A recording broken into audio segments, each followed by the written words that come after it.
여러분 안녕하십니까? 경북 동해안 지역은 오늘도 폭염경보가 내려진 가운데 불볕더위가 이어지겠습니다. 오늘 낮 최고 기온은 경주가 38도까지 오르겠고 포항 영덕 34도, 울진 30도로 예상됩니다. 폭염의 기세는 토요일에 동풍이 불면서 잠시 누그러들겠습니다. 바다에는 냉수대와 기온차로 안개가 짙게 끼겠고 물결은 동해 중부에서 2m, 동해 남부에서 1.5m로 낮게 일겠습니다. 가뭄이 갈수록 심각해지고 있습니다. 저수율도 30%대로 떨어졌습니다. 이런 가운데 한국수자원공사는 수돗물 원수를 농업용수로 공급하는 등 관계 기관마다 물 확보에 안간힘을 쓰고 있습니다. 김기영 기자가 전합니다. 들녘이 타들어가고 있습니다. 사라지다시피 했던 기우제까지 등장했습니다. 농민들은 지푸라기라도 부여잡고 싶은 심정으로 하늘에 제사를 지내며 간절히 비를 원합니다. 부디 이 땅에 흡족한 비를 내리시어 모든 만물에 생기를 주시옵소서. 말라가는 논을 보다 못한 한국수자원공사는 상수 원수까지 농업용수로 내놓았습니다. 영천댐에서 포항 학야 정수장으로 가는 도수로에서 물을 뽑아 농수로에 퍼올립니다. 충분치는 않아도 가뭄이 해소될 때까지 공급할 방침입니다. 오늘 참 예수정공사 이 물로 참 주니까 물소리만 들어도 참 반갑습니다. 밭작물을 포기한 농민들은 그나마 벼논에라도 물이 들어가자 모처럼 주름을 펴니다. 충분하게 만족하지는 못할 거예요. 그렇지만은 이 물이라도 조금이라도 보탬이 돼가지고 가뭄 해결에 그런 도움이 됐으면 합니다. 포항의 저수율은 한국농어촌공사가 관리하는 대형 저수지는 34%로 평년의 절반에 불과하고 포항시가 관리하는 소규모 저수지는 20% 선까지 떨어졌습니다. 저수지 바닥에 남은 물은 쓸 수가 없어 사실상 빈 거나 마찬가지입니다. 포항시는 긴급 예비비 22억 원을 투입해 농업용수를 확보하고 있습니다.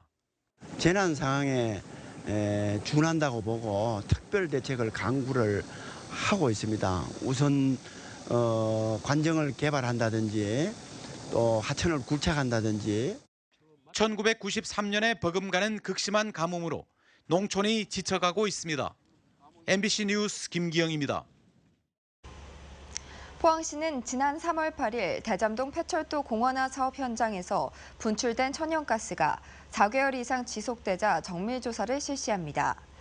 포항시와 한국가스공사, 한국지질자원연구원은 비용 10억 원과 인력을 공동으로 투입해 앞으로 5개월 동안 매장량과 경제성을 분석하기로 하고 오늘 협약을 체결했습니다. 포항시는 장기간 가스 분출에 따른 주민 불안감과 소중한 자원을 낭비한다는 지적에 따라 지층 구조와 가스의 특성, 안전성, 자원량 등을 밝히기로 했습니다. 지난달 포항 지역의 수출과 수입이 큰 폭으로 증가한 것으로 나타났습니다.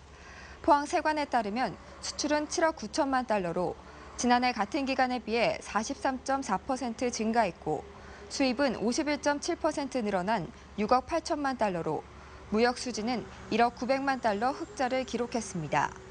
수출이 증가한 것은 주요 품목인 철강 금속 제품이 40% 가까이 늘어난 데 따른 것으로 수입이 는 것은 호주와 캐나다산 유연탄 등 원자재 광산물이 89%나 늘어났기 때문으로 풀이됩니다.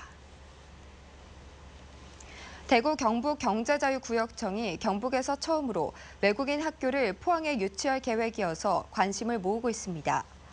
이를 위해 매도 리치 스쿨과 기본 협약을 맺고 포항 융합기술산업지구에 600억 원을 들여 1,200명의 학생을 수용하는 외국인 학교 설립을 추진할 계획입니다. 경제자유구역청은 외국인 학교가 설립되면 외국인 우수 인력의 정주 여건이 좋아져 경제자유구역 활성화에 큰 도움이 될 것으로 기대하고 있습니다. 하지만 교육부 인가와 공식적인 투자 양해각서 체결 등 많은 절차가 남아있고 포항에서 이미 수차례 외국인 학교 설립이 무산된 바 있어 앞으로의 추진 과정에 관심이 모으고 있습니다. 경북 도내 벤처기업이 지난 2011년 1,230개에서 올해 1,698개로 느는 등 해마다 꾸준히 증가하고 있습니다. 시군별 벤처기업 수는 지난 5월 기준으로 구미가 392개로 가장 많고 경산 331개, 칠곡 201개, 경주, 영천, 포항 순이었습니다. 국립경주박물관과 포항문화재단은 어제 포항시청에서 업무 협약을 했습니다. 두 기관은 이 협약을 계기로 연호랑과 새우녀 특별전을 오는 10월 포항문화예술회관에서 개최하기로 했습니다. 국립경주박물관과 포항문화재단은 앞으로 신라를 중심으로 한 역사와 문화에 대해 지역민들의 이해를 증진시키는 데 협력을 강화하기로 했습니다. 포항상공회의소 경북지식재산센터는 올해 글로벌 지식재산 스타기업 육성 사업에 국비 예산 9,200여만 원을 지원하기로 했다고 밝혔습니다. 경북지식센터는 당초 올해 글로벌 지식재산 스타기업 23개를 신규 선정해놓고도 예산 부족으로 지원 사업을 추진하지 못했지만 이번 국비 추가 확보로 7개 기업에 9개 사업을 지원할 수 있게 됐다고 설명했습니다. 한국은행 포항본부는 다음 달부터 경북 동해안 지역 관광 관련 사업체와 일자리 창출 우수 기업에도 중소기업 자금을 신규 지원하기로 했습니다. 관광 관련 사업체에는 기존 관광진흥개발기금에서 취급하지 않았던 여행업을 포함시켰습니다. 또 일자리 창출 우수 기업으로는 고용노동부나 경상북도 선정업체 외에도 최근 석 달간 고용 인원이 1년 전에 비해 5인 또는 10% 이상 늘어난 기업을 포함시켰습니다.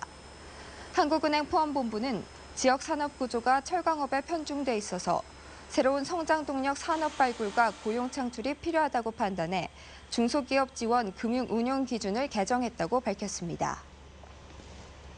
네, 이상으로 포항 MBC 뉴스를 마칩니다. 여러분 고맙습니다.